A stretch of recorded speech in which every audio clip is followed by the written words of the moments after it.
물론 여긴 국민 라디오.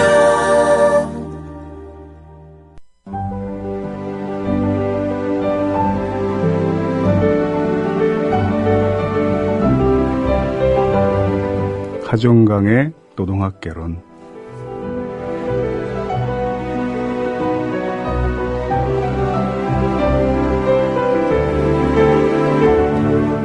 개그 콘서트라는 프로그램이 있었죠.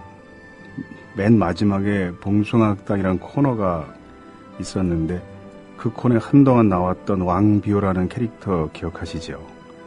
주로 방청석 앞줄에 앉아있는 연예인들에게 무안을 주는 농담을 거침없이 던지는 것으로 인기를 끌었습니다. 한 번은 나이 어린 여성 아이돌 그룹이 나와 앉아 있었는데 그 왕비호가 다짜고짜 묻습니다.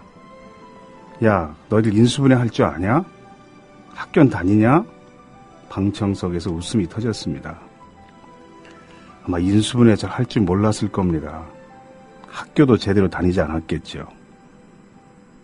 그렇지만 어떻습니까? 그 아이돌 가수들은 인수분해를 잘하고 학교 열심히 다니는 학생들에게 오히려 부러움의 대상입니다. 그런데 한국 사회에서 공부를 열심히 하지 않고도 행복해지려면 그 아이돌 가수들이나 스포츠 스타들처럼 그 분야 1인자가 돼야 한다는 것이 문제입니다. 지금 월드컵 경기가 한창 열리고 있습니다. 첫 골을 넣은 이근호 선수 아주 곽광을 받고 있습니다. 저도 그 이전까지는 잘 몰랐던 선수였습니다. 국민들의 머릿속에 그 이름이 각인됐을 겁니다. 그런데 우리나라 수많은 축구선수 지망생들 중에서 과연 몇 명이나 국가대표나 프로축구 선수가 될 수 있을까요? 이렇게 국민들 머릿속에 이름 석자를 남기지 못한 채 잊혀져가는 선수들은 얼마나 많을까, 그런 생각을 하게 됩니다. 올림픽 경기에서 한국 선수들 활약은 눈부십니다. 금메달이 확정되는 순간에는 해당 선수들뿐만 아니라 온 나라가 다 같이 들썩거립니다. 중계방송 보지 않아도 알잖아요. 아파트 전체가 막 떠나갈 정도로 환호성을 지릅니다. 금메달 리스트가 되는 순간 흥분하는 선수의 모습은 정말 열광적이어서 지켜보는 사람이 저러다 혹시 실신하는 거 아닐까 걱정될 정도입니다. 그런데 외국 선수들, 특히 유럽 지역 나라 선수들은 좀 다릅니다. 물론 상당히 기뻐하긴 마찬가지지만 와, 이게 꿈이 아니란 말이지. 내가 정말 올림픽 경기에서 금메달을 땄단 말이지. 이 정도 반응인 선수들도 많았습니다. 이런 차이는 어디서 왔을까요? 한국 사회에서는 체육인이 올림픽 금메달 리스트가 되느냐 못 되느냐에 따라서 인생이 달라지기 때문입니다. 체육을 직업으로 선택하는 사람들이 한국 사회에서 불행해지지 않으려면 김연아나 박태환 선수처럼 그 분야 1인자가 돼야 합니다. 그렇지만 유럽 많은 나라들에서는 그렇지 않습니다. 예를 들어서 수영을 좋아하는 사람이라면 그 지역에 설치되어 있는 수많은 체육시설들, 요즘은 사회적 기업이나 협동조합 형태도 많이 있다고 하던데 그런 체육시설에서 평생 동안 주민들에게, 지역 아이들에게, 노인들에게 수영 가르치면서 하는데 수영 코치 월급이 대학 교수와 큰 차이가 없습니다. 박태환 선수처럼 1인자가 되지 않아도 행복한 인생이 충분히 가능한 거죠. 많은 학생들이 열심히 공부하지 않아도 1등이 되지 않아도 시험을 잘 보지 않아도 행복한 나라. 그런 나라가 실제로 있을까요? 당연히 있습니다. 오늘은 그런 얘기들을 해보려고 합니다. 녹용의 효능을 그대로, 녹용에서 추출되는 PLAG를 천연복제한 록피드. 녹용의 PLAG 성분은 만병의 근원이 되는 만성염증을 예방하고 우리 몸의 치유력을 회복시킵니다. 자세한 정보는 주소창에 한글로 록피드.가, 록피드.가로 접속하시면 됩니다. 록피드는 의약품이 아닙니다. 건강기능식품입니다.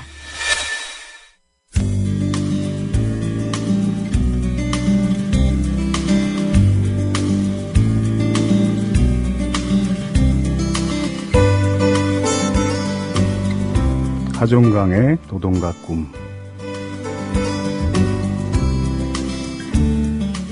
서울 을지로 인쇄골목에 들어서면 언제나 마음이 설렙니다.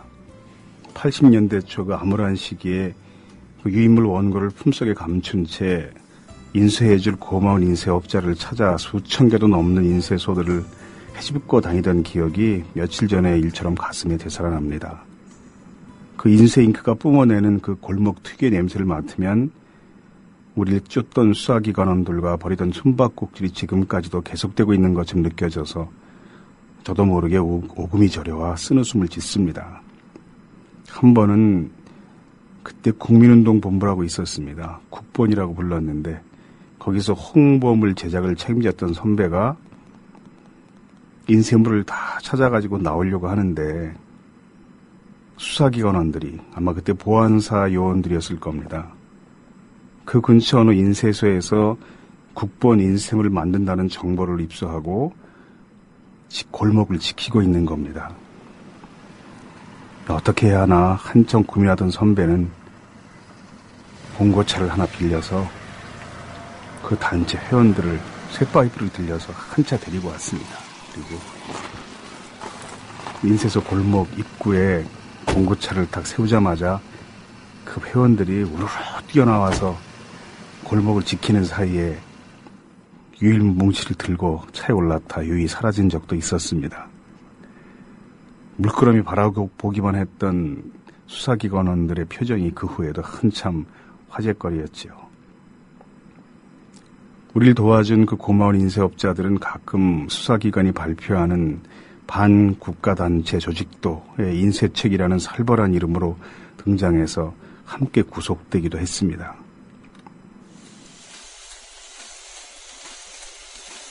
건물마다 층층이 붙어있는 인쇄소들이 마치 거대한 공룡의 신체기관처럼 자신의 역할을 맡아 일사불란하게 움직이는 그 골목에서 제가 아는 인쇄 노동자를 만난 적이 있습니다. 인쇄 노동자 취업알선센터라는 곳에 노동법 교육을 하러 갔는데 유난히 매서운 눈매 깡마른 최고의 사내가 한 사람 눈에 띄었습니다.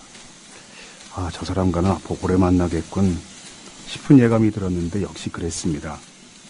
그 뒤 지금까지 오랜 세월이 흘렀지만 인쇄 노동자들이 모이는 곳에는 항상 그 가운데 어김없이 그 노동자가 있었습니다. 그가 주변 동료부터 받는 눈총이 하나 있습니다. 이상할 정도로 장애인들에게 집착한다는 거죠. 일감이 생겨서 사람들을 급히 불러 모아 손일, 수작업을 그렇게 말합니다. 손일을 시켜야 할 때 그 노동자는 곧잘 장애인들을 부릅니다. 장애인들은 아무래도 일속도가 떨어질 수밖에 없습니다. 그 일거리를 동네 아주머니들에게 깔아주면 훨씬 빨리 끝날 수 있는데도 그 노동자는 굳이 자본주의 원칙은 어긋나지만 우리가 먹고 살 정도만 된다면 어려운 사람들을 대상으로 고용을 창출해야 한다. 그렇게 동료를 설득하면서 장애인들에게 일감을 맡기고 또 그 사람들의 인건비는 자기 몫을 떼어서라도 철저히 챙겨줍니다. 제가 그 노동자에게 물었습니다. 학교는 어디까지 다녔어요? 그가 답했습니다. 중학교를 졸업한 뒤 집에서는 형편이 어려워 고등학교에 못 보내준다고 했지만 몰래 시험을 치렀어요. 등록금하고 책값이 38만 원 나왔는데 그 돈 만들겠다고 중학교도 졸업하기 전에 신발 공장에 취업했지요. 졸업식장에서도 못 가고 열심히 일했는데도 등록금 마감 날까지 그 돈을 못 벌었어요. 그때 월급이 10만 원 남짓밖에 안 됐거든요. 신발 공장에 계속 있어서는 안 되겠다. 내 기술이 있어야겠다 싶은 생각이 들더군요. 인쇄 기술을 배우자 맘먹고 인쇄소에 취업해서 회사 옆 도서관에서 공부하며 학교가 갈 준비를 했는데 하루는 어느 병원 주보를 찍다가 고아원과 노인 수용시설을 방문한 얘기를 읽었어요. 주소를 보니까 우리 집 바로 옆인 거예요. 그 길을 매일 다니면서도 전혀 몰랐던 거지요. 그래서 한번 가봤는데 엄청난 충격을 받았어요. 나도 못 살지만 나보다 훨씬 더 어렵게 사는 사람들이 바로 옆에 그렇게 많이 살아가고 있다는 걸 까맣게 몰랐던 거예요. 팅팅 부른 라면을 라면 따로 국물 따로 해서 주는데 그 사람들에게는 그 라면조차도 모자라는 거예요. 이 사회에 어려운 사람들이 나하고 아주 가까운 곳에 그렇게 많이 사는데도 나는 그걸 까맣게 모르고 살았구나. 공부는 나 말고 다른 사람들도 다 한다. 나까지 굳이 공부를 해서 얼만큼 가치 있는 인생을 살아갈 수 있을까 고민하다가 그때 공부를 접었어요. 내가 신나서 할 수 있는 일을 사람들과 어울려 함께 하면서 살아가는 것이 가장 소중하다는 깨달음이 오더라고요. 예, 제가 보기에도 그 노동자는 그가 신나서 할 수 있는 일을 사람들과 어울려서 함께하며 살아가는 것처럼 보였습니다.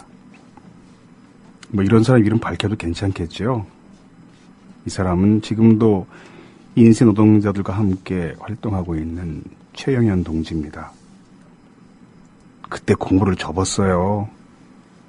공부를 접었지만 행복하게 사는 노동자 이야기였는데 이 사람뿐만 아니라 다른 많은 사람들도 공부를 접어도 행복할 수 있는 그런 사회가 됐으면 좋겠습니다.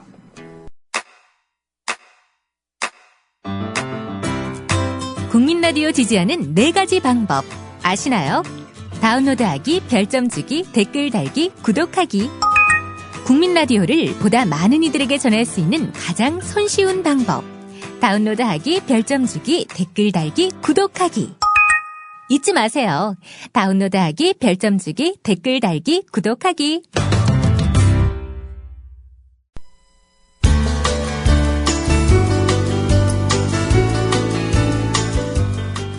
하종강의 어색한 사이.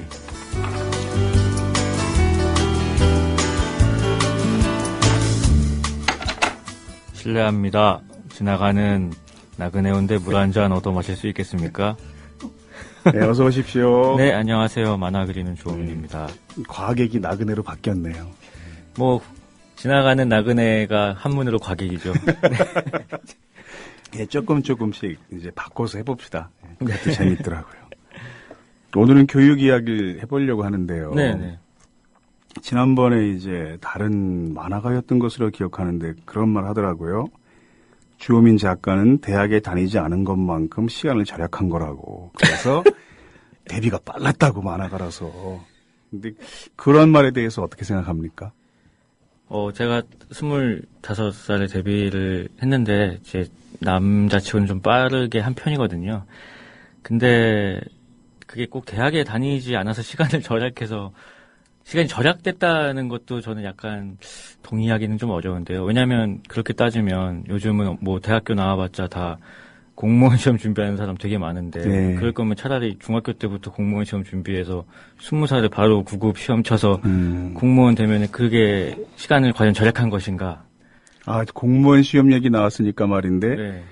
제가 대학에서 수업을 하잖아요. 네. 오늘 이제 기말 시험 보는 날이었습니다.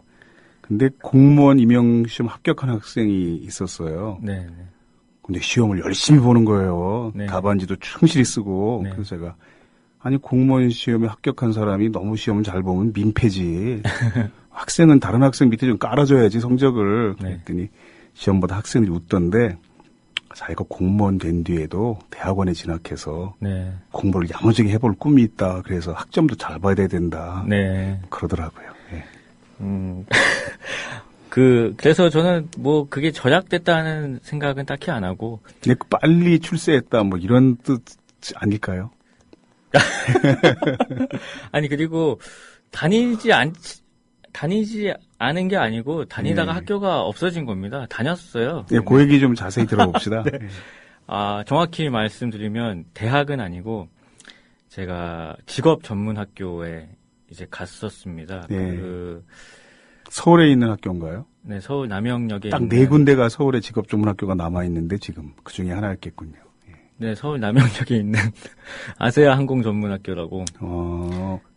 항공 전문 학교에서 그 학교 마당에 비행기가 한 대 있었어요. 네. 경비행기가 한 대 있고 들어가면은 엘리베이터 앞에 비행기 엔진이 있고 그런 학교에서 2000년대 초에 애니메이션과를 만들었습니다. 네. 왜냐하면 그때 애니메이션이 미래의 아주 주역 산업이 될 거라는 그런 헛된 열풍이 그 애니메이션 고등학교도 생기고 막 그랬을 때가 미래 산업 지식인, 신지식인 뭐 이러면서 이제 뭐 그런 것들이 많이 생겼었는데 그 학부모들이 모여서 에고 그러더라고요. 그래서 난 외고를 잘못 발음하나 그랬더니 애니메이션 고등학교를 줄여서 에고 이렇게 표현하더라고요. 제 아내가 애니고를 나왔는데 그 1기였어요. 그래서 교복도 없었고 교과도 없었는데 그래서 조회 시간에 교과를 부르면 그때 라디오 헤드의 크립을 전부 불렀다고 교과로 이렇게 좀 그런 약간 우울한 정서의 학생들이 많이 있었다고 전에 들었고요. 이야기가 샜는데 그래서 애니메이션과가 급조가 됐었습니다. 그때 여러 학교에서.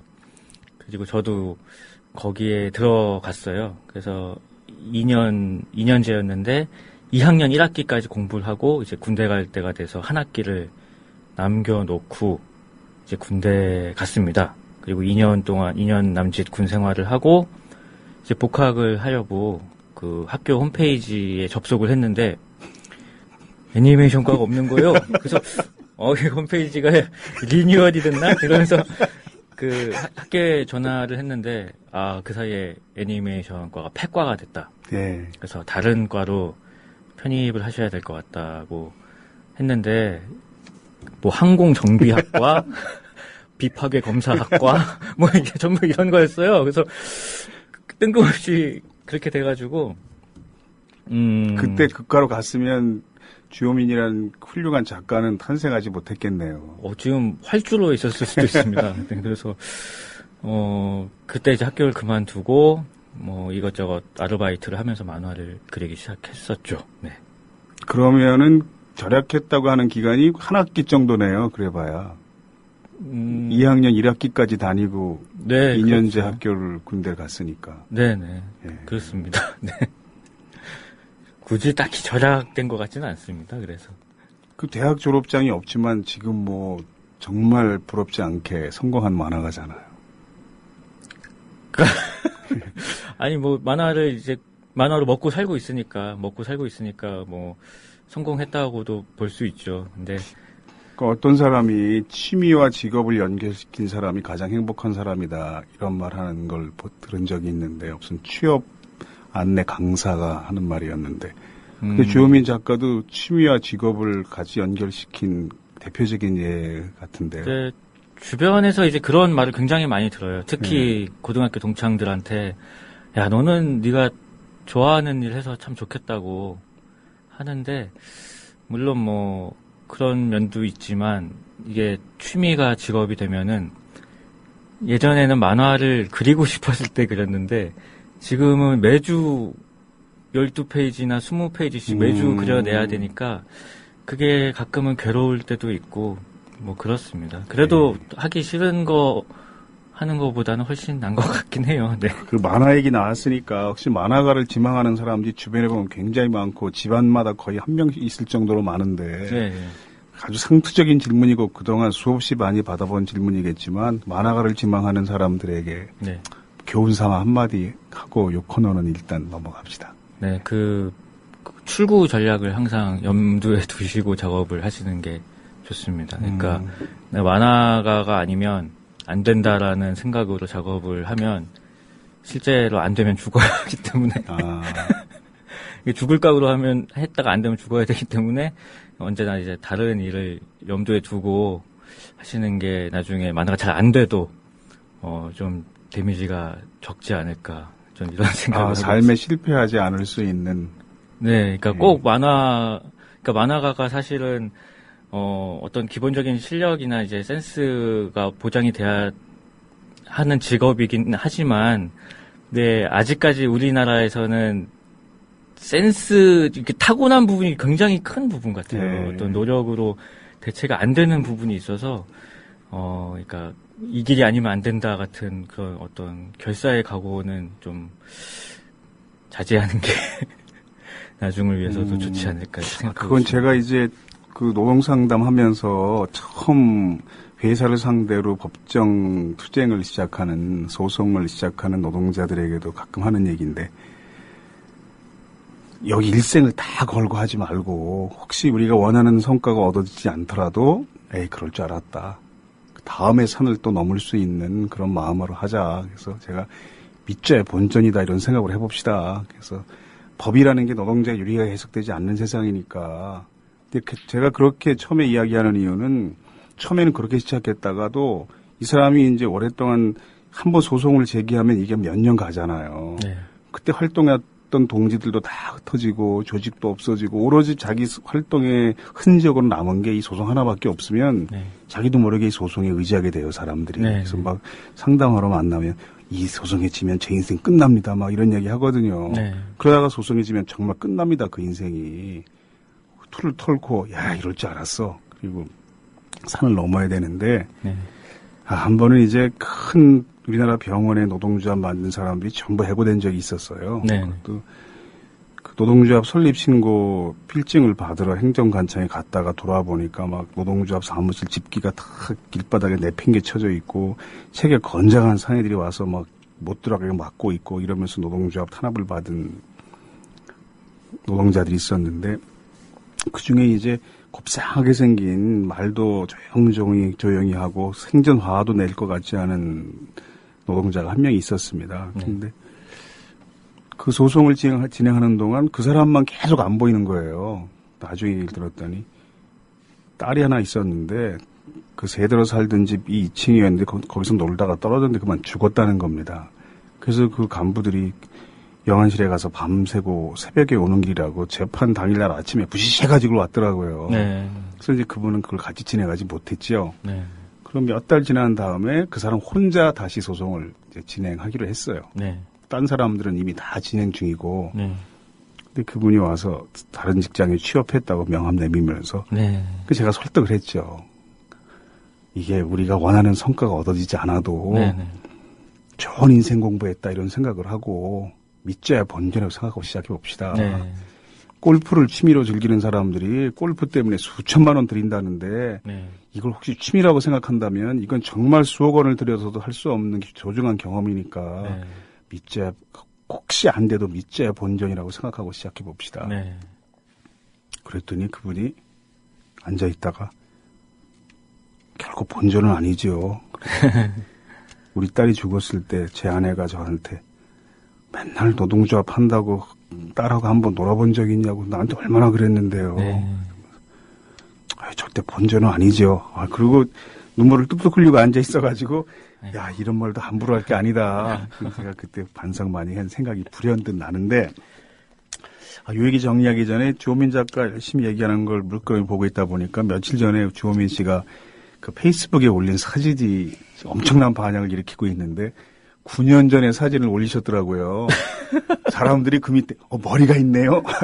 아니 무슨 저는 태어날 때부터 머리가 지금까지 없는 줄 알아요. 사람들이 머리가 아주 풍성했는데 제가 한 5년 전에 이제 머리를 밀었죠. 그 머리카락이 가늘어지면서 이제 받아들였습니다. 그러니까 이 방송을 들으시는 분들은요, 네. 그 페이스북에 들어가서 주호민 검색해서요, 한번 그 사진 보시면요, 하여튼, 머리가 있는 정도가 아니라, 얼굴도 얼마나 이 V라인이 살아있는지, 갸름한 미소년 주호민 작가의 9년 전 모습을 보실 수 있습니다. 만화 자, 예. 절 이렇게 만들었습니다. 다른 얘기로 넘어갑시다. 네. 하 선생님은 학창 시절에 공부 잘 하셨나요? 제가 좀 하는 편이었는데, 제가 이제 55년생입니다. 네. 61년도에 유치원을 들어갔어요. 그때 유치원이 있었어요? 예, 근데 그때는 한국전쟁의 흔적이 아직 가시지 않아서 네. 도심 곳곳에 그 폭격으로 파괴된 건물들이 그냥 남아있을 때인데 네. 그 상황에 내가 유치원을 시험 보고 들어갔어요. 유치원 시험 봐서 들었어요? 네. 부모님이 교육열이 워낙 높으셔가지고요. 예. 초등학교도 시험 보고 들어갔습니다. 제가 2등으로 붙었어요. 무슨 사립초등학교였나요? 예, 그런 데가 있었어요. 그래가지고 제가 지나갈 때 학무대에 앉았다가 제 2등으로 들어오나 이래. 막 수근거리던 기억이 나는데 네. 그래서 어릴 때 친구들이 부자예요. 그래서 제가 대한민국 부자의 실태를 정확히 압니다. 나중에 기회가 되면 제가 얘기해 드리겠고요. 그러니까 야, 너 돈 요즘 얼마나 버냐? 이렇게 물어보면 이렇게 좀 계산하는 표정이 되다가 많이 벌 때는 뭐 하루에 한 3천만 원 들어와. 뭐 이런 친구들이 있어요. 그러니까 그런 친구들 볼 때 제가 그런 사람이 2천만 원짜리 코트를 명품 코너에서 이쁘다고 입고 나온들 욕할 수가 없겠다. 하루 번 돈도 안 쓴 거니까. 네. 그래서 쉽게 버는 돈을 막지 않으면 노동자가 행복한 세상이 오기 어렵겠다 이런 생각을 하는데 네. 이게 주제는 아니고요. 그래서 공부를 우리 뭐 계속 유치원, 초등학교 그땐 국민학교였죠. 네. 중학교, 고등학교를 다 인류로 다녔어요. 네. 그거 인류 1위, 3류 따질 때니까 네네. 정확히 고등학교 1학년 때까지만 제가 공부를 했습니다. 네. 그 고등학교 2학년 때 철이 팍 들어가지고 네네. 제가 얼마나 모범생이었냐 하면 그 한국 남학생들은 해방이 되고 나서도 일본 육군 군복을 교복으로 40여 년을 입었어요. 네. 여학생들은 해군 군복을 교복으로 입었고 그 세일러복이 네. 촌스러운 큰 칼라 달린 그거 얼마나 좋아하는데요, 오덕들이. 그게 다 어찌 보면 식민의 잔재인데 그게 그걸 막 사서 입히는 사람도 있는데 네. 자기 애인한테. 그 추억의 책가방이라는 코너에 이마룡 씨가 입고 나와서 네. 다이아몬드 스텝 밟을 때 입는 교복 그거 네, 있잖아요. 네, 네. 제가 등하교길에 그 답답한 목에 그 올라오는 호크를 네. 한 번도 클른 적이 없을 정도로 네. 제가 모범생이었는데 제가 2학년 때 고등학교 2학년 되면서부터 굉장히 좋은 선배 은사를 만나는 바람에 내가 세상을 깜빡 속아 살았구나. 그래서 그때부터 공부를 좀 멀리 했습니다. 네. 그래서 뭐 지금 지나간 얘기지만 60명이었던 반에서 59등 한 적도 있고요. 제가 한번. 아. 그래, 노셨나요? 그러면 공부 안 하시고? 뭐 하셨어요? 티를 좀 많이 냈죠. 티요? 예. 어떤- 책 읽고, 글 쓰고, 뭐, 그러시군요. 문학, 문학 청년이 있네, 이러고 엄청 티내고 다녀서 지금 생각하면 좀 손발이 오글거리긴 하는데, 예, 그래서 공부 열심히 하는 게 세상에 가장 바보들인 것처럼 생각을 하는 바람에. 네. 그때, 그래서, 대학교는, 대학을 가긴 갔죠. 네. 예. 어디 가셨어요? 여쭤봐도 되나요? 인하대학교를 저는 갔는데요. 아, 예. 제가 인하대학교를 간 이유는 굉장히 간단했습니다. 집에서 제일 가까웠거든요. 아, 인천. 네, 그래서 그 대학을 가면서부터는 한국의 대학은 내가 2년만 다니겠다. 이런 건방진 생각을 했습니다. 왜, 무슨 뜻이죠? 왜냐하면 이공계는 그때는 2년을 다녀야만 유학 자격이 주어졌습니다. 네. 유학 갈 수 있는 네, 비자를 네. 받을 수 있었고요. 인문계는 4년을 다 졸업해야 유학 갈 수 있었고. 네. 그러니까 해외 유학 가려면 이공계는 2년, 인문계는 4년은 어차피 공부를 해야 되기 때문에 네. 제가 이제 집에서 가까운 대학에 진학해서 집 학교만 왔다 갔다 하다가 네. 2년 딱 참고 대학 다니고 해외에 가서 꿈을 펼치겠다. 이러고 이제 대학을 갔는데 네. 들어가고 한 달 됐을 때 민청년 사건이 터진 거예요. 네. 그 민청한년 사건이 얼마나 규모가 큰 사건이었냐면은요. 정부를 전복하려고 한다는 그 혐의로 1,024명이네요. 1,024명이 체포가 됐고 253명이 구속이 됐습니다. 네. 그게 대학교 들어가고 나서 한 달 있다 터진 사건이에요. 네. 근데 고등학교 때 같이 책 읽고 막 이랬던 선배들이 대학 갔다고 좋아하던 모습이 불과 몇 달 전인데 신문에 보니까 간첩이라고 막 나오고 막 이러니까 그 아는 선배들이 네. 당연히 이런 문제 관심을 가질 수밖에 없었고요. 그래서 사실 공부할 수 있는 그 시대가 아니었습니다. 그때 유신 독재가 거의 최고조에 달해 있을 때라 네. 그래서 운명의 학번이 74학번인데 그래서 뭐 그 후로 공부는 접었죠. 그럼 선생님은 그러면 어떤 이런 노동 문제에 대해서 각성을 하게 된 나이가 언제였죠, 그럼? 그 대학에 들어가서 제가 네. 처음 데모하고 잡혀간 게 74년 11월 달이거든요. 네. 그 1학년 때 20살 때였습니다. 네. 그러니까 이제 우리 어머니가 농담처럼 연세가 9순이 거의 다 되셨는데, 아유, 저 녀석이 그 74년 11월 달에 처음 잡혀가서 두드려 맞기 시작한 이래 아직까지 제정신 찬 날이 없었다니까 이렇게 농담하시지만 네. 지금은 어머니가 그렇게 말씀하실 때 사실 그때부터 정신 차렸다는 뜻으로 제가 듣습니다. 네. 제정신 차린 데가 그때부터 했다는 칭찬으로 듣고요. 네. 그러니까 이제 그때 학생 운동을 하는 수많은 학생 중에 한 명이었는데 제가 뭐 특별해서 노동 문제에 관심을 가진 게 아니라 그때 학생 운동했던 사람들은 특별한 재주가 없으면 변절하지 않는 한 노동운동하는 게 정해진 코스였습니다. 아, 네. 그래서 자연스럽게 한국 사회를 바꿀 수 있는 가장 중요한 필드가 노동운동이다. 네. 이런 생각으로 노동 현장으로 간 것이지 제가 뭐 대단했기 때문에 간 건 아니고요.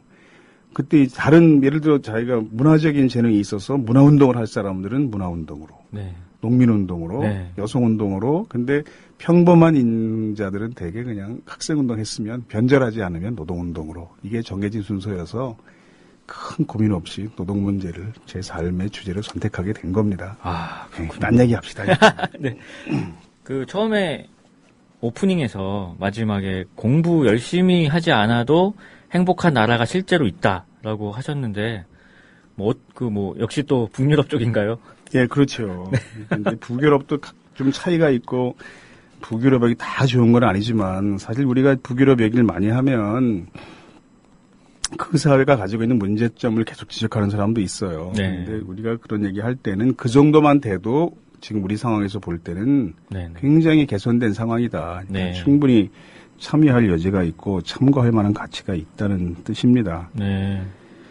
예를 들어서 그 임플란트란 치과 기술이 있잖아요. 예, 근데 스웨덴이 개발했다고 그러던데 그래서 제 친구 치과 의사들 중에 스웨덴 가서 공부하고 온 사람도 있습니다. 네. 한 2년 정도 공부하고 온 친구가 그러는데 스웨덴에 갔더니 경력이 한 10년 된 노동자는 의사랑 월급이 비슷해. 이렇게 말하는 거예요. 그러니까 노동자가 그 일을 10년쯤 했으면 그 분야의 전문가거든요. 네네. 박사학위를 가진 학자가 와도 그 일을 못합니다. 그 사람만큼. 네. 그러니까 노동자가 존중되는 사회에서는 우수한 인력이 노동자가 되는 거죠. 네. 그러면서 하는 말이 자기가 살던 옆집에 대학 교수 부인과 배관공 노동자 남편이 살았다는 겁니다. 네. 근데 배관공 노동자도 공부를 못해서 머리가 나빠서 노동자가 된 게 아니라 네. 내가 공부했으면 할 수는 있어. 당신만큼. 그런데 난 이게 좋았거든. 네. 이렇게 노동자가 된 사람이어서 뭐 독서량도 굉장히 풍부하고 역사와 사회에 대한 상식도 많고 와인을 모으는 취미도 가지고 있고 네. 뭐 배관공 노동자가 대학 교수 부인과 썩 어울려 살더라는 거죠. 공부하지 않았지만 행복한. 네. 그러니까 그 독일에 갔다 온 사람이 이제 독일이 굉장히 부럽다. 이렇게 말하면서 무슨 얘기를 하냐 하면 그 사람은 교사였는데 독일에서는 4학년 정도가 되면 담임 선생님이 그러니까 초등학교 4학년이죠. 네. 그 학생의 진로를 거의 다 결정한답니다. 아. 4학년쯤 되면 그 학생의 적성이나 특성이나 이런 게 다 파악이 되기 때문에 네. 너는 계속 공부해서 대학 교수가 되어라. 네. 너는 의사가 되어라. 네. 너는 예술가가 되는 게 좋겠다. 네. 뭐 주호민 같은 학생이었다면 만화가가 되어라 이랬겠죠. 네. 그리고 너는 노동자가 되어라. 네. 이렇게 얘기하는데 학부모들이 전폭적으로 수용한다는 거죠. 그거. 근데 그렇게 될 수 있는 이유는 노동자가 돼도 대학 교수처럼 살 수 있으니까. 네. 굳이 미적분 어려운 방정식 공부하지 않고도 대학 교수만큼 살 수 있다면 나도 안 합니다. 그 공부. 그러니까 전폭적으로 부모가 받아들인다는 거죠. 네. 근데 한국에서 만일 어떤 4학년 담임 선생님이 너는 노동자가 되어라. 부모가 가만히 있겠습니까? 학교 찾아보겠죠. 네. 그러니까 노동자가 정당한 대우를 받아야 결국 교육 문제도 해결되더라. 그래서 네. 뭐 심지어는 그거 보니까 교육자로서 독일 이민 가고 싶더라. 뭐 이런 얘기 하는 경우도 봤고요. 그 네덜란드 교육을 한번 언론이 특집으로 보도했을 때 보니까 그 기사 제목이 공부 꼴찌를 키워주는 나라. 네. 이렇게 돼 있더라고요. 네. 그럼 공부가 꼴찌라고 해도 만화를 잘 그리면 네. 주호민 작가처럼 될 수 있는 거잖아요. 그래서 주호민 작가가 꼴찌했다는 뜻은 아니고.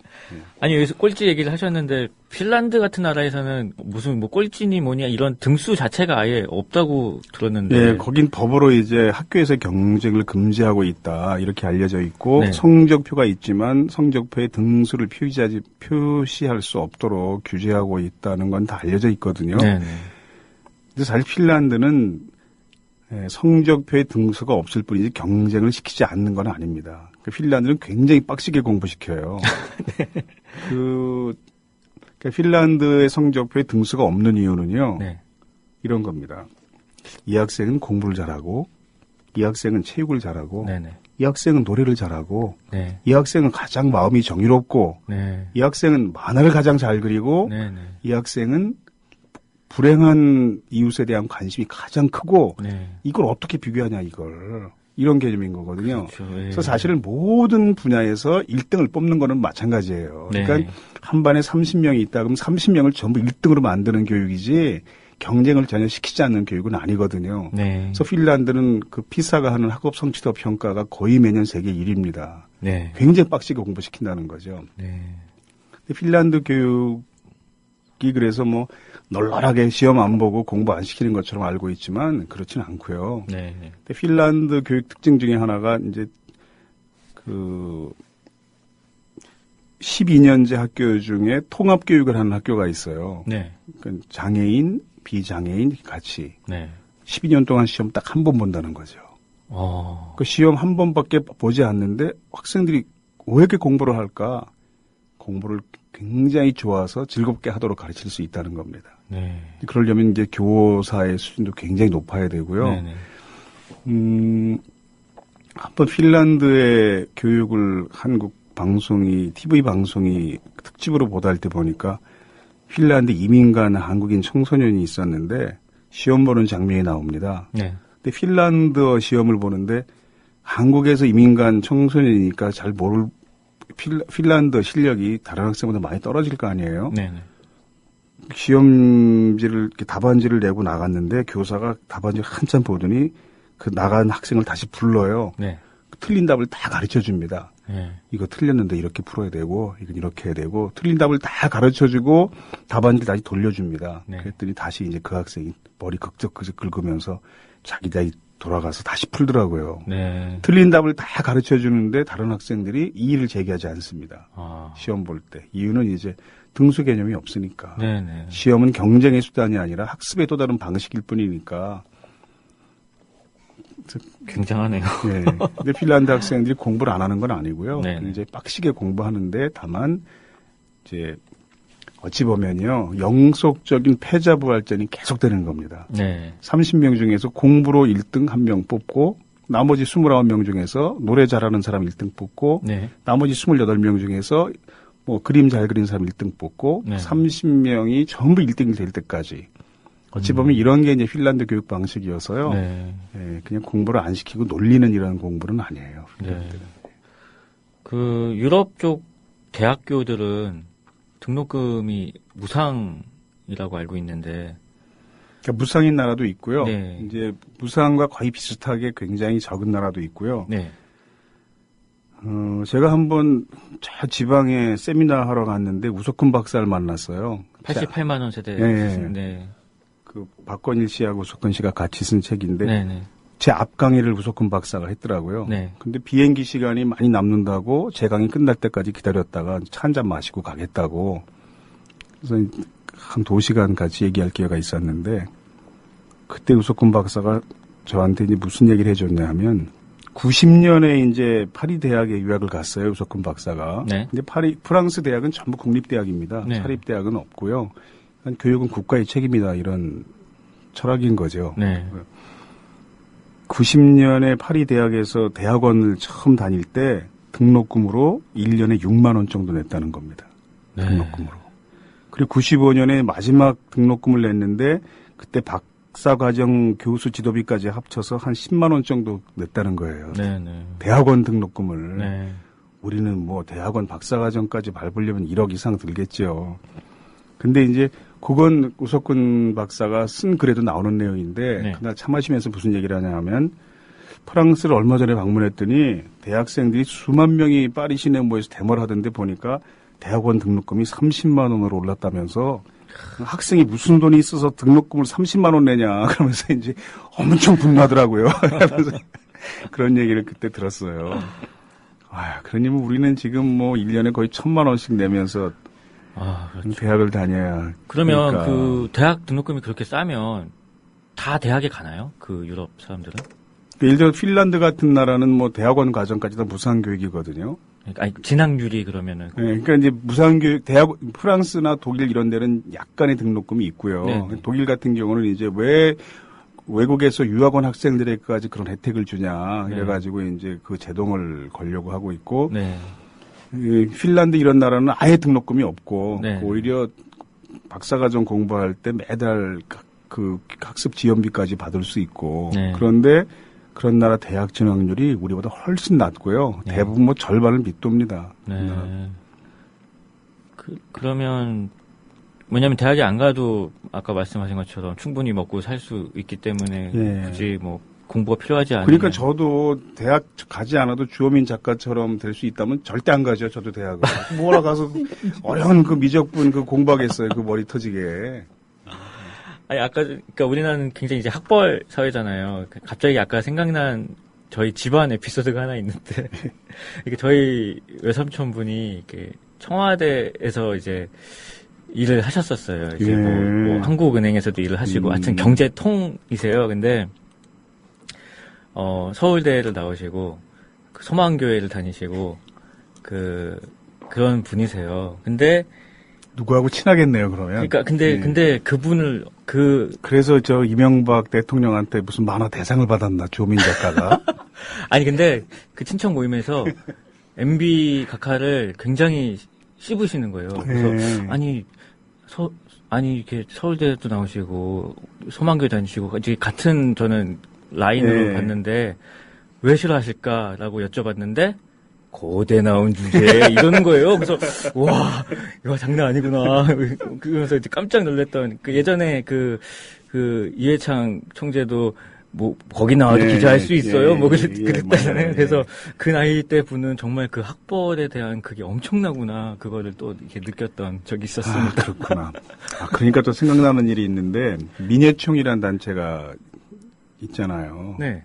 거기 진보 아카데미라는 교육과정이 있었어요. 요즘도 있는지 모르겠는데 요즘 안 부르는 거 보니까 없어졌나 있는데 난 안 부르나. 근데 거기 철학 강의를 제가 한 적이 있었거든요. 네.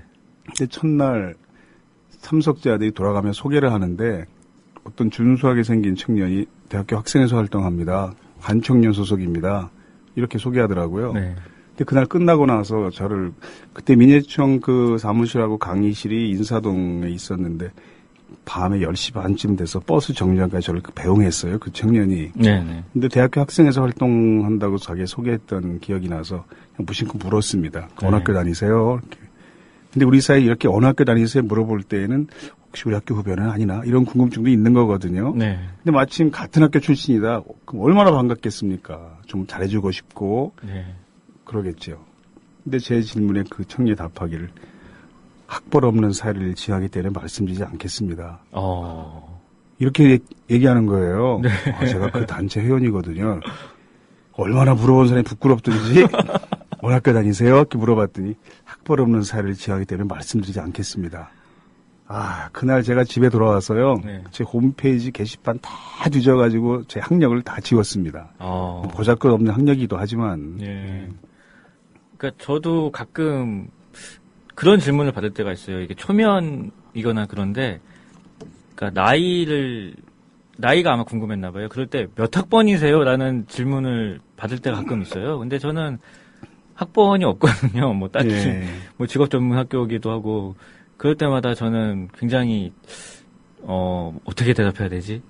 만약에 학교 안 다녔는데요? 그러면 이 사람이 무안할 테고 그렇다고 어떻게 대답해야 될까 막 되게 막 이렇게 오히려 제가 쩔쩔매게 되는 경우가 많은데 그런 거는 이제 좀 혹시 노동운동 안에서도 그런 뭐 학벌 문제가 있나요?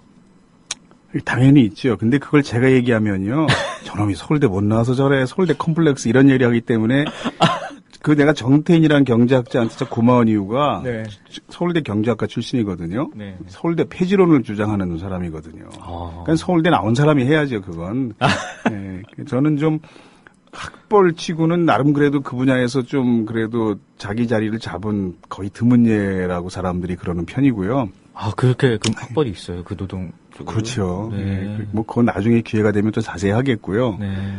그 제 홈페이지가 있어요. 노동과 꿈이라고. 네.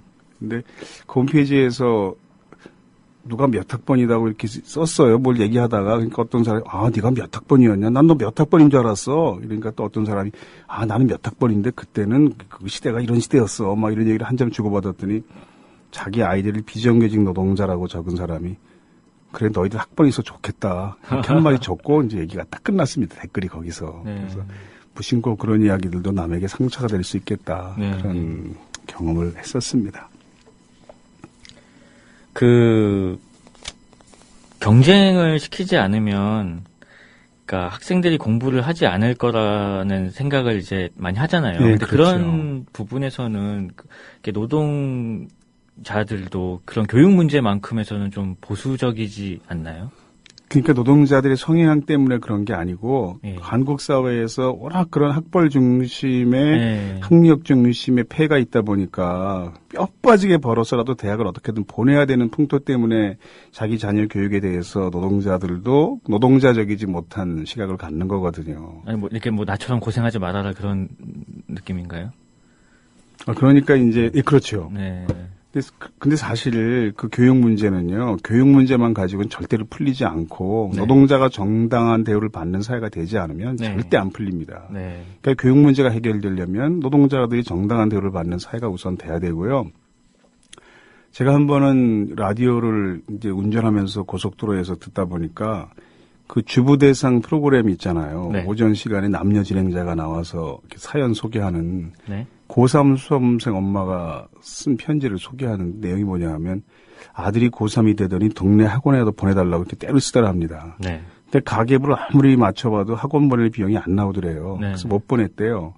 근데 아들이 계속 학원 다니고 싶다고 그래가지고 석 달쯤 됐을 때 적금 하나를 깼답니다. 그리고 네. 동네 학원에 한가복을 겨우 등록시켰대요. 네.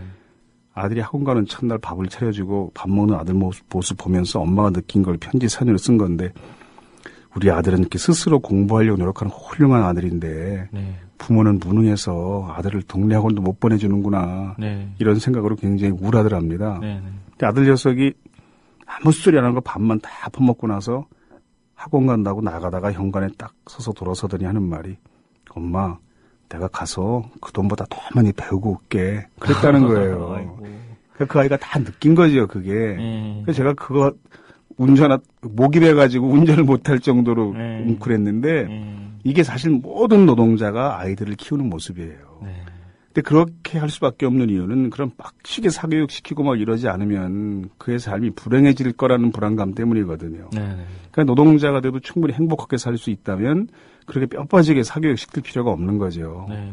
그러니까 자녀 교육에 있어서는 정말 교육보다 중요한 게 노동자가 돼도 행복하게 살 수 있는 사회를 만드는 일에 참여하는 것이 자녀들 교육 문제도 해결할 수 있는 중요한 수단이다 이런 생각을 합니다. 교육과 노동은 뗄래야 뗄 수가 없는 사이군요. 그럼. 예, 그 핀란드 교육과 독일 교육도 약간 차이가 있는데요. 네. 독일은 학업 성취도 평가를 중요시하게 보지 않습니다. 그러니까 핀란드는 빡시게 공부시키고요. 네. 극단적인 평준화 정책을 쓰고 있어요. 네. 그게 무슨 말이냐 하면 우리나라식으로 표현하면 핀란드 학교는 강남 8학군에 있는 큰 고등학교나 네. 저 시골의 읍면 단위의 폐교 집단의 작은 분교가 네. 학교 시설, 교사 수준, 수업 내용이 거의 완벽하게 평준화되어 있습니다. 네. 곧 이 말은 부자 동네에서 태어났다는 이유로 다른 학생보다 유리할 수 있는 조건을 전부 없앴다는 뜻이죠. 네네. 근데 그렇게 하는 교육이 세계 최고의 교육이라는 말을 듣는 거거든요. 네. 그러니까 핀란드에서는 다만 경쟁을 시키되 이걸 공정하게 시키는 겁니다. 네. 남보다 100m 달리기 50m 앞에서 뛰게 할 수는 없다는 거죠. 네. 근데 독일은 이렇게 빡시게 공부시키진 않아요. 네. 그리고 학업 성취도 평가를 중요시하게 생각하지 않을 뿐 아니라 그걸 거부합니다. 네. 왜 학업 학생들의 성적을 학업 성취도 평가를 왜 그걸 중요시하게 하냐. 아. 근데 한때 이제 독일은 근대 국가 중에 세계 최고의 교육이라는 말을 들었을 정도로 교육 제도가 이제 앞서 있는 나라였습니다. 그게 또 자랑거리였고. 네. 근데 그렇게 우수한 인재를 양성하는 교육이 결국 히틀러라는 괴물을 탄생시켰고, 만 히틀러 추종자들을 엘리트들을 양산했다. 네. 이런 반성으로부터 출발해서 독일은 굉장히 널널하게 공부합니다. 네. 그리고 미적분 이런 어려운 방정식은 학자가 될 사람들만 공부해요. 네. 저도 지금 내가 내 일상생활 속에서 그 어려운 인수분해, 고차 방정식, 미적분 전혀 사용하지 않거든요. 네. 그러니까 그걸 공부한 몇 년 세월이 얼마나 아깝습니까? 네. 그 시간 동안 그림을 그렸으면 주호민 작가만큼 내가 성공했을래나? 아, 참, 그러니까 독일은 공부할 사람만 하라는 거죠. 네. 네. 전교조가 그러니까 오늘 말씀 나눈 걸 이제 종합해 보면 노동과 이제 교육은 함께 가야 하는데 이번에 전교조가 그 법의 노조로 이제 판결이 나왔잖아요. 그거에 대한 말씀 좀 해주시죠. 그러니까 전교조가 결국은 이런 다른 나라의 바람직한 교육을 한국 교육 현실에 도입해보자. 이런 생각을 하는 교사들이 모인 곳이라고 할 수 있고요. 그걸 참교육이라고 이제 표현하는 거죠. 네네. 그래서 교사들 스스로는 예전부터 그릇된 교육을 잘못 받았을지라도 제자들에게는 올바르게 가르치자. 네. 이런 취지를 가진 분들이 모인 곳이어서 네. 그러니까 보수적인 사람들이 이렇게 비난하듯 전교조가 그런 아주 과격하고 이런 제가 전교조 교사들을 20년 동안 만나왔지만 네. 그런 사람 사실 별로 없거든요. 네네. 제가 모르는 극소수가 있을지 모르지만 네. 좌경, 용경, 불순 교사들은 절대 아닌데 네. 지금 뭐 아시겠지만 전교조가 노동조합이 아니라고 박근혜 정부에서 통보한 이유는 6만 명의 조합원 중에 해직된 교사 9명이 조합원으로 있다는 겁니다. 그래서 노동조합이 아니라는 거죠. 해직된 교사가 왜 조합원 자격을 갖느냐. 사실 이건 외국의 학자가 볼 때는요. 예. 거의 무슨 코미디 같은 이야기입니다. 그 세터데이 나이트 라이브 이런 데 나오는 얘기 정도로밖에 안 보일 텐데. 네. 왜냐하면 지금 전 세계에서 퇴직하거나 해직된 사람이나 구직 중인 사람들이 가입할 수 없는 이상한 노동조합은 거의 선진국 중에는 일본하고 한국밖에 없어요. 네. 그러니까 우리는 퇴직한 사람이 어떻게 노동조합에 가입하지? 이렇게 생각하겠지만 흔히 말하는 이제 글로벌 스탠다드로 볼 때는 세계 표준적 시각으로 볼 때는 퇴직했다고 해직됐다고 해서 노동자로서의 보호가 박탈되는 게 더 이상한 거거든요. 네. 근데 노동조합은 본래 300년 전에 처음 지구상에 출현할 때부터 그렇게 생겼어요. 네. 지역 노조로, 산별 노조로. 네. 그러니까 한국도 지금 보면은 본래 처음에 정상적인 노동조합 형태를 띠는 노동조합들이 많이 생기고 있습니다. 네. 예를 들어 건설노조가 대표적인 경우인데요. 네. 건설노조 합법적인 노동조합입니다. 네. 근데 건설노조 규약에 보면 조합원들을 어떻게 정의하고 있냐 하면 그러니까 이런 사람들이 조합원이 될 수 있다. 네. 규약에 보면 1. 건설 산업과 건설 관련 산업 노동자. 네. 당연히 가입할 수 있죠. 네. 2. 조합에 임용된 자. 네. 노동조합에서 그 노동자 업무 때문에 필요해서 채용한 사람들이 있습니다. 예. 그 사람들도 노동조합원 될 수 있다는 거고요. 세 번째, 건설 산업과 건설 관련 산업에 근무한 경력이 있는 자, 구직 중인 실업자. 네. 합법적으로 조합원 자격 가질 수 있고요. 네. 네 번째, 건설 현장에 들어올 예비 노동자, 건설 관련 직종 교육을 받고 있는 노동자, 또 조합원이 될 수 있고, 네. 다섯 번째, 기타 건설업에 근무하는 자. 가 다 노동조합은 합법적으로 가질 수 있습니다. 네. 저도 지금 당장 건설노조 가입할 수 있어요. 네. 제가 언젠가 건설 현장에서 일할지 모르니까 지금부터 가입해서 보호받고 싶습니다. 개별적으로 조합비를 납부하고 가입 신청하면 네. 합법적으로 조합원 자격이 생깁니다. 네. 근데 이런 노조가 한국에 벌써 많이 생겼어요. 네. 알바 노조도 그렇고 청년 유니언도 그런 노동조합들이거든요. 네. 근데 이건 한국에서만 이상한 노동조합처럼 보일 뿐이지 본래 노동조합은 그런 거예요. 네. 일체 차별이 없이 정규직, 비정규직, 구직자, 해직자, 퇴직자가 다 자유롭게 가입할 수 있는 게 본래 노동조합 모습입니다. 네. 근데 한국에서만 이상한 역사 때문에 일노조주의 한 회사의 노조가 하나뿐이고 그 회사에 재직 중인 사람만 노조에 가입하는 것처럼 그릇되게 알고 있다 보니까 네. 이런 6만 명의 조합원이 가입해 있는 조직을 단 몇 명의 해직된 교사가 있다는 이유로 노조가 아니라고 생각하는 참 이게 노동 문제를 가지고 40년 가까이 먹고 살아온 사람이 볼 때는 큰 한편으로 개도 웃을 일인데 참 이게 한국의 법원에서 그런 판결을 했으니 참 앞으로 이제 상급심을 좀 잘 지켜봐야죠. 아, 정말 부끄러운 일이 아닐 수가 없네요.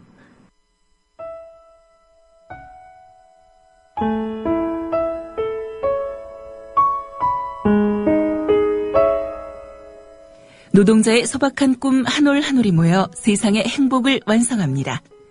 성공회대학교 노동대학장 하종강의 노동학 개론. 매주 화요일 저녁 8시에 국민라디오에서 만나요.